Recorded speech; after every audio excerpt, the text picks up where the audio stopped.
The episode begins with the entire class having gone silent, as if the joyful atmosphere had vanished. Saku didn't understand why the note was there. Osami approached and asked, "What's going on? Why are you two so serious all of a sudden?" Rintaro avoided eye contact. Ayato arrived, bent down to pick up his book, and noticed the note from Kaoru. He asked, "Who is this Kaoru?" Hearing this, Rintaro quickly rushed over, snatched the book, and looked unusually tense, almost dangerous. Even Ayato, his longtime friend, felt uneasy. He couldn't understand why Rintaro acted like this, and Rintaro realized it himself. Before he could apologize, Saku said, "If I'm correct, Kyoto is the same girl you met at the library, right? But you said you only talked to her to apologize. So why do you have her notebook?" Osami added.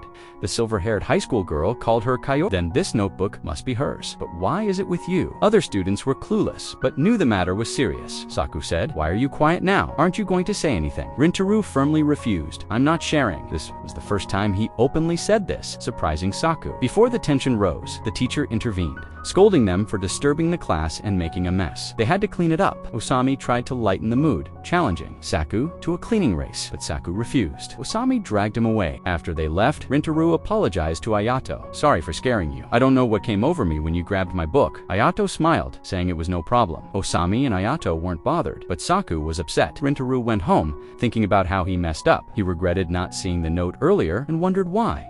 Kaoru worked so hard for him to pass while he hadn't even messaged her. The scene shifted to Kaoru studying peacefully. She received a message from Rintaro saying he passed. She was thrilled and replied, "I knew you'd pass. Now you can finally join the sports festival. You'll go right." Rintaro's smile faded. He thought about how excited Kaoru was, but he didn't want to hear about it. Maybe she wanted him to invite her, but Subaru's warning echoed in his mind. If the high school found out they were together, it could ruin Kaoru's scholarship. He didn't reply. Kaoru noticed and wasn't too upset. She daydreamed about which sport he'd play and wished to see him play. She soon forgot everything, except him. Meanwhile, Osami worried because Rintaro and Saku were still upset. The sports festival was 3 days away. If the team kept fighting, how could they win? Ayato told Osami it was his job to make them friends again. Osami said he didn't know how, but Ayato reminded him Rintaro helped Saku and Osami reconcile. Before now, Osami had to do the same. Osami suggested they practice baseball together, but Rintaro and Saku refused. Osami felt heartbroken. Teppei urged him not to give up, but Rintaro left, saying he had urgent work. Saku walked home alone. Ayato and Osami caught him. "Where are you going? Alone. Stop for us," they said. Saku refused, saying he wasn't in a good mood. Osami asked if he was mad because Rintaro talked to a high school girl. Saku said no. He was sad because Rintaro didn't trust him. If he did, he wouldn't hide things. Osami said, "You're wrong. We all know Rintaro isn't like that. No matter how scary he seems,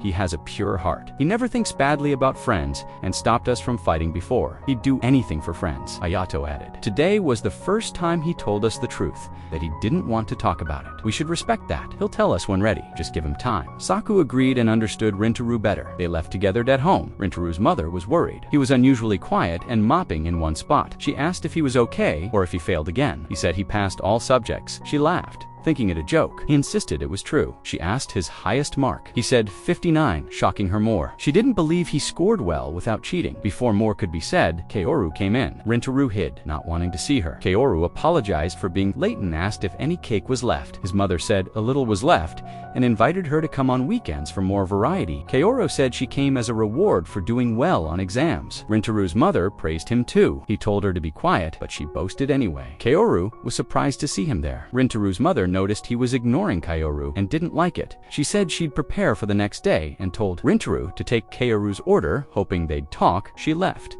Rintaro was frustrated. Kaoru tried to decide on a cake. Suddenly, she raised her hands for a high five, congratulating Rintaro for passing and being able to join the sports festival. Rintaro remembered his fight with Saku and how the festival plans were spoiled, but still gave Kaoru a high five. Noticed he looked troubled. He rarely smiled and now seemed more worried despite passing. Kaoru tried to cheer him up by talking about how eating lifts her mood. Her awkward but honest words made Rintaro laugh. She was happy to see him smile. As Kaoru left, Rintaro's thoughts returned to Subaru's warning. He knew he shouldn't meet Kaoru, but couldn't stay away. She was innocent and kind, deserving respect. Still, he felt something indescribable for her. At the train station, Kaoru waited, reflecting on their sudden meeting. She smiled, thinking of his rare smile, which seemed because of her. She thought he was cute. Then she noticed Rintaro hadn't replied to her message. Was he upset? Did she say something wrong? Suddenly, her phone buzzed with a new message. She looked shocked, but its sender and content were not revealed. The last scene showed Rintaro Rintaru's mother cooking a feast to celebrate. He asked why there. With so much food, she said she always believed in him and wanted him to never give up. She asked if he still thought about Kaoru. Surprised, he said yes. She said mothers always know. She told him he was kind and cared too much. She only wanted him to be happy. Finally, the scene shifted to Subaru waiting in the park. Kaoru arrived, apologized for being late. Subaru said she came earlier. Kaoru noticed it was their childhood park, asked why Subaru called her here instead of school, since tomorrow was a school day. Subaru said what she needed to say. Couldn't wait. It was about Rintaru. Kaoru smiled, hearing his name. But what Subaru was about to say seemed troubling. The episode ended here.